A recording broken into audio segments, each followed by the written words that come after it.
Hoy vamos a comenzar una nueva serie enfocada en el asunto de la certeza de la salvación, el cual pienso que es un asunto muy teológico para examinar, pero este es un asunto que nos concierne para saber dónde vivimos como cristianos, porque este tiene un tremendo impacto en nuestros sentidos, en nuestros sentimientos, en nuestro confort y nuestro comportamiento como cristianos para determinar en nuestras vidas si estamos o no en un estado de gracia.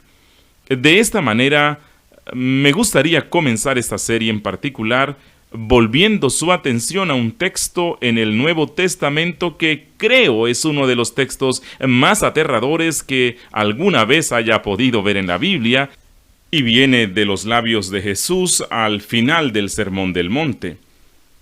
Tendemos a pensar acerca del Sermón del Monte como una proclamación optimista que Jesús hizo, en donde Él habla acerca de las bienaventuranzas, bienaventurados aquellos que hacen esto, y bienaventurados son aquellos que hacen esto, y Jesús tiene esta reputación a causa del Sermón del Monte, por ser no solo un predicador popular, sino uno quien acentúa lo positivo en lugar de lo negativo.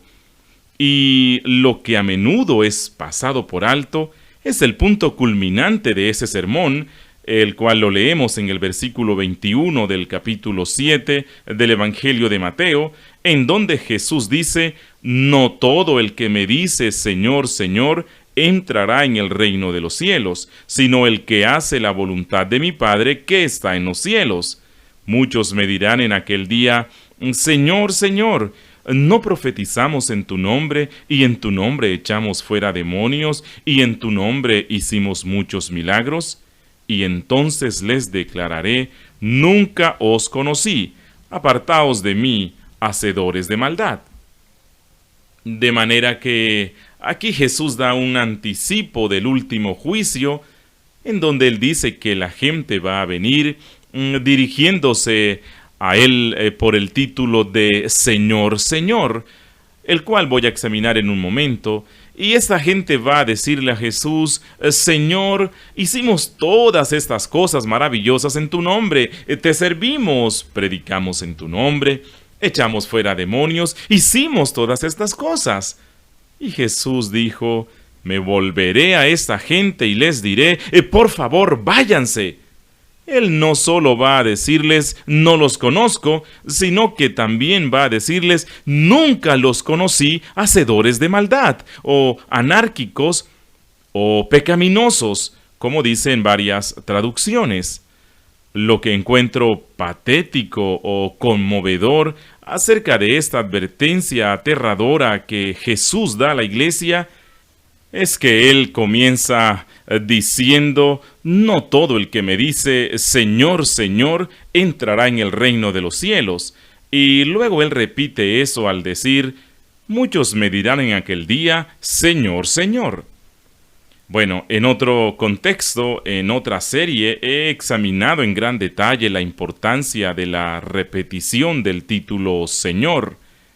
Hay solo alrededor de 15 sucesos en toda la Escritura cuando alguien se dirige por la repetición de su nombre. Recuerda cuando Abraham estaba en el monte Moriah y estaba listo para hundir el cuchillo en el pecho de su hijo.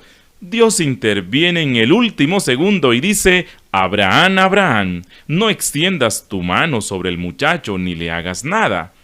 Cuando Dios habla a Moisés en la zarza ardiente en el desierto madianita, se dirige a él diciendo: Moisés, Moisés. Y vemos la ocasión cuando Jacob estaba temeroso de bajar a Egipto y Dios le habla diciéndole: Jacob, Jacob. La voz desde el cielo llamando a Samuel en medio de la noche: Samuel, Samuel, y así sucesivamente. Vemos eso a través del Antiguo Testamento y en el Nuevo Testamento. Recuerda cuando Saulo fue confrontado con Jesús en el camino a Damasco. Cristo lo llama diciéndole: Saulo, Saulo, ¿por qué me persigues? o cuando tuvo que reprender a Marta en Betania cuando él le dijo, Marta, Marta, y a Pedro, cuando Pedro dijo que él sería fuerte a través de todo el tiempo, Jesús le dijo, Simón, Simón, he aquí Satanás os ha pedido para zarandearos como a trigo. Y aún en el lamento de Jesús sobre la ciudad de Jerusalén, cuando él llora, oh Jerusalén, Jerusalén, que matas a los profetas y apedreas a los que te son enviados. ¿Cuántas veces quise juntar a tus hijos como la gallina a sus polluelos debajo de sus alas y no quisiste?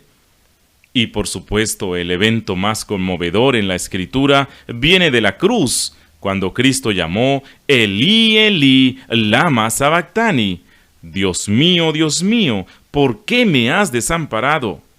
Y hay otros pasajes. Elías, Eliseo, cuando ve el ángel viniendo, el carro de fuego y así sucesivamente. Pero esta estructura gramatical poco frecuente tiene una significación en la lengua hebrea. Cuando alguien repite la forma personal de dirigirse, esto sugiere y comunica una relación personal íntima con la persona a quien se está dirigiendo. Y de esta manera, Jesús está diciendo que en el último día la gente no solo va a venir a Él y le va a decir, Señor, Señor, te pertenecemos, somos tuyos, sino que ellos van a dirigirse hacia Él en términos de intimidad personal. Ellos van a usar esta forma de dirigirse hacia Él diciendo, Señor, Señor, como si ellos lo conocieran en una manera profunda, personal y espiritual. Y Jesús va a decirles, por favor, váyanse, yo no sé quiénes son ustedes, apartaos de mí, hacedores de maldad. Bueno, lo que Jesús está diciendo aquí es que hay mucha gente quienes profesan ser cristianos, quienes utilizan el nombre de Cristo, lo invocan por su título elevado Señor, y ellos no son del reino de Dios. Ellos no le pertenecen y no han consumado el último juicio. Esa es la razón por la cual es atemorizante, porque esta gente a la cual él está describiendo no es gente que está fuera de la periferia o al margen de la iglesia, sino que esta es gente que está inmersa en la vida de la iglesia, muy involucrados en el ministerio de la iglesia y tal vez han hecho su reputación por profesar ser cristianos, pero a quienes Jesús no conoce y va a desterrarlos de su reino. Pero la razón por la cual traje a colación esto al comienzo es que cuando nosotros hacemos una profesión de fe como cristianos, tenemos que preguntarnos a nosotros mismos cómo sabemos que no vamos a estar entre este grupo de gente quienes en el último juicio van a venir esperando entrar en el reino. Gente que va a estar dirigiéndose a Jesús en términos íntimos y luego van a ser echados fuera. ¿Cómo podemos saber con certeza que nuestra confianza en nuestro estado espiritual es verdadera? Que nosotros estamos en un estado de gracia, que ese estado espiritual es sólido y genuino, o es que solo nos hemos engañado a nosotros mismos. Vi un reportaje acerca de una campaña evangelística masiva que ha aparecido en escena a nivel internacional, en la cual el reportaje decía que millones de gente habían hecho decisiones por Cristo. Y cuando leí eso, me pregunto cuántas de aquellas decisiones por Cristo fueron verdaderas conversiones y cuántas de ellas fueron espurias o falsas. De nuevo, a la luz de este texto, permítanme tomar otro texto para trabajar a ventaja de también del Evangelio de Mateo, que habla de este problema. En el capítulo 13 del Evangelio de Mateo, leemos en el versículo 1 este relato. Aquel día salió Jesús de la casa y se sentó junto al mar, y se le juntó mucha gente, y entrando él en la barca, se sentó, y toda la gente estaba en la playa.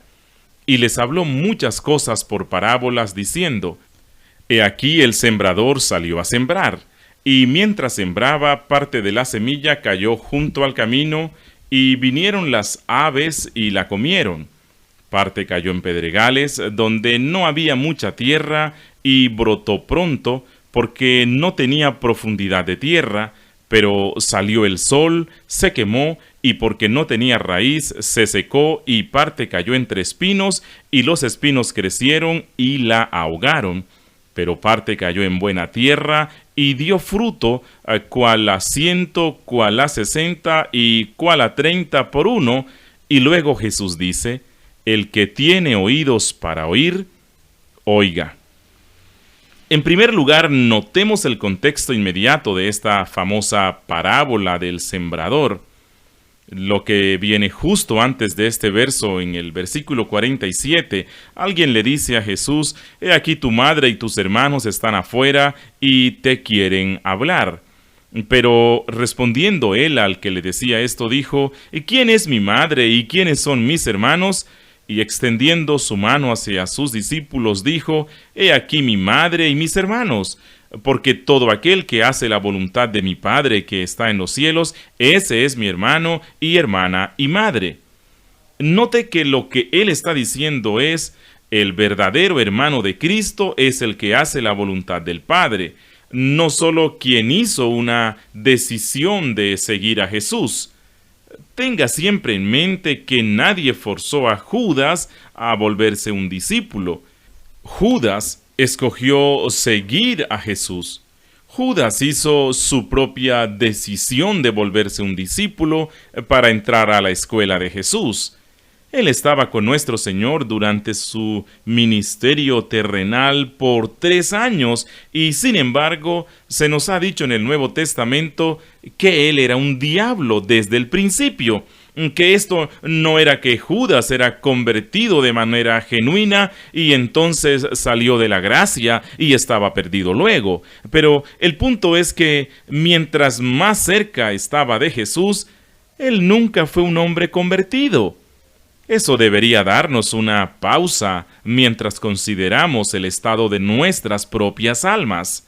Bueno, unos pocos versículos más adelante, luego de que Jesús presenta la parábola del sembrador, él da una explicación de esto, el cual es uno de los tiempos poco comunes de eso que sucede en el Nuevo Testamento, y también esta parábola fluye en una manera diferente de la instrucción parabólica normal. La regla normal para interpretar parábolas es que las parábolas tienen un punto, y es algo muy peligroso volver a todas las parábolas, alegorías, en donde las alegorías tienen significado simbólico esparcido a través de la historia. Pero en este caso nos aproximamos al nivel de la alegoría mientras Jesús hace algunas aplicaciones de esta, cuando explica su significado a los discípulos en el versículo 18 del Evangelio de Mateo, en el capítulo 13. Él dijo: Oíd pues vosotros la parábola del sembrador. Cuando uno oye la palabra del reino y no la entiende, viene el malo y arrebata lo que fue sembrado en su corazón. Ese es el que fue sembrado junto al camino. De manera que el primer grupo del cual habla son aquellos en donde la semilla es arrojada. Esta cae en el sendero y esta no tiene lugar para echar raíces. No echa raíces del todo y las aves vienen y se comen esas semillas. Por la antigüedad, la semilla debería ser sembrada primero y luego el suelo debería ser cubierto arando, y algunas veces la semilla caerían sobre la calzada y no sería cubierto arando. No hay manera de que éstas echen raíz y esa semilla sobrante sería devorada por las aves. Y Jesús compara esto: las aves representan a Satanás, de manera que esta semilla es algo que no echa raíz del todo. Pero hay gente por todas partes quienes escuchan la predicación del Evangelio, en donde el Evangelio no tiene impacto sobre ellos. esto toma, que no echa raíces en sus vidas. Pero Él no se detiene aquí. Jesús continúa y dice en el versículo 20, y el que fue sembrado en pedregales, este es el que oye la palabra y al momento la recibe con gozo, pero no tiene raíz en sí. Ustedes pueden asistir a reuniones evangelísticas, ver enormes multitudes agolpadas frente a la iglesia para responder al llamado del evangelio, en donde a la gente le gusta lo que escucha. Tal vez son movidos por las emociones, toman una decisión de seguir a Cristo, pero tan pronto como el sol se pone, o tan pronto como el sol se levanta el día siguiente, ellos han desterrado esto de sus mentes en su totalidad. Esto fue un estímulo a la respuesta del momento y una respuesta espuria para estar seguro.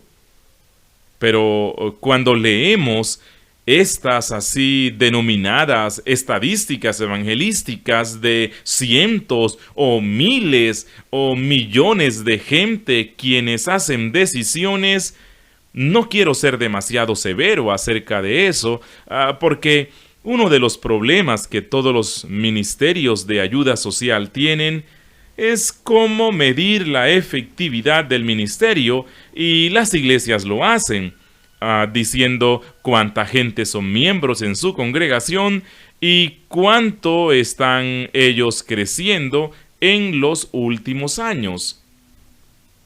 Y los ministerios evangelísticos dicen, bueno, nosotros ponemos una misión evangelística y 15 personas vienen al altar, o 25 personas levantan sus manos, o 30 personas firman una tarjeta o hacen una oración.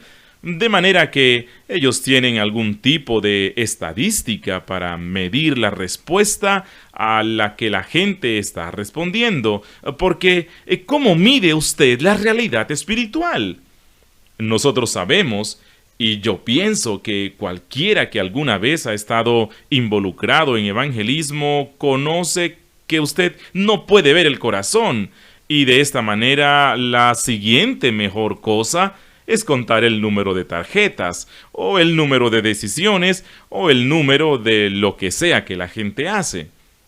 Pero Jesús nos advierte acerca de eso aquí, cuando Él dice, quiero decir, hay mucha gente que escucha esto con gozo. Es como la semilla que cae sobre pedregales, pero está tan superficial que tan pronto como el sol se levanta y comienza a abrazar esta semilla, la semilla se viene abajo y no hay fruto. Luego, hay otro grupo que responde, y aquí está lo que Jesús dice acerca de ese grupo. En el versículo 22 del capítulo 13 de Mateo, Jesús dice, el que fue sembrado entre espinos, este es el que oye la palabra, pero el afán de este siglo y el engaño de las riquezas ahogan la palabra y se hace infructuosa. De nuevo, algunas de las semillas caen entre espinos y la persona la recibe con gozo, pero en la primera lucha, la primera vez que hay cualquier conflicto entre la carne y las buenas nuevas que él ha recibido en el Evangelio, no han servido de nada. Él va por el mundo, porque la semilla no ha caído en buena tierra. Y luego Jesús dice en el versículo 23, mas el que fue sembrado en buena semilla, este es el que oye y entiende la palabra y da fruto y produce a 100, a 60 y a 30 por uno. ¿Lo ve? No todo el que escucha la palabra va a ser salvo, sino quienes son hacedores de la palabra también serán salvos, y algunas veces esta es llamada la parábola del sembrador. Algunas veces es llamada la parábola de la deshonra, porque para que tenga lugar una verdadera conversión, Dios cambia el alma del oyente. Dios provee de la tierra para que esa semilla eche raíz, para que crezca y produzca fruto. Hay un error muy serio por el cual atraviesa la iglesia hoy, que habla acerca de la gente que se vuelve cristiana y son verdaderos cristianos, pero son cristianos carnales, queriendo decir con esto que ellos permanecen en la carne y ellos por un largo periodo de tiempo o tal vez por todas sus vidas nunca han llevado fruto y no obstante ellos son llamados creyentes sinceros. Y pienso que eso va camino del enfrentamiento con la enseñanza clara del Nuevo Testamento.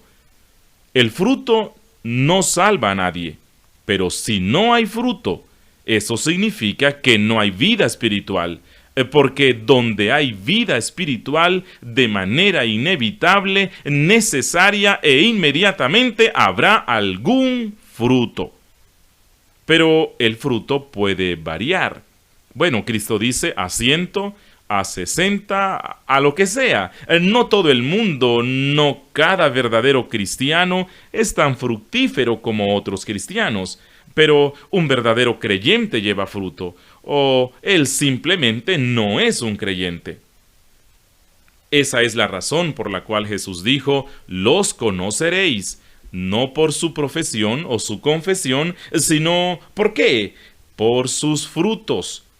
Y de esta manera, en donde hemos estado inmersos, es en una subcultura cristiana que pone demasiada atención en tomar decisiones, en la respuesta a los llamados al altar, en hacer orar la oración del pecador, que perdemos el punto importante de tomar una decisión de seguir a Cristo. Permítanme decir esto tan claro como yo sé que puedo hacerlo. Tomar una decisión de seguir a Jesús nunca ha convertido a nadie, porque no es su decisión la que lo convierte. Es el poder del Espíritu Santo el que lo convierte a usted y lo que lo lleva al reino. No es el que usted haya hecho una decisión, o el que usted haya caminado por un pasillo, o el que usted haya levantado su mano, o el que usted haya firmado una tarjeta, sino el que haya una fe verdadera en su corazón. Y esa es la pregunta que vamos a estar viendo en esta serie de programas. ¿Cómo puedo saber si mi profesión de fe es auténtica? En realidad, tengo lo que profeso. Voy a decir esto de nuevo. En realidad lo voy a decir muchas veces. Ninguno ha sido justificado alguna vez por una profesión de fe. Pero todo el que ha sido justificado es llamado a profesar esa fe. Todo el que es un cristiano es llamado a declarar a Cristo delante de los hombres. Por favor, no me malinterprete. No hay nada de malo en su totalidad con profesiones de fe públicas. Ellas deberían ser hechas. El problema se presenta cuando nosotros confiamos en esas profesiones de fe como la prueba de fuego de nuestra conversión, porque Jesús advierte en el Evangelio de Mateo, capítulo 15, versículo 8, «Este pueblo de labios me honra, mas su corazón está lejos de mí». De manera que mi pregunta es, ¿cómo sé yo que mi profesión de fe está motivada por la profesión de la verdadera gracia salvadora? Eso es lo que vamos a estar analizando en esta serie de programas en el tiempo restante.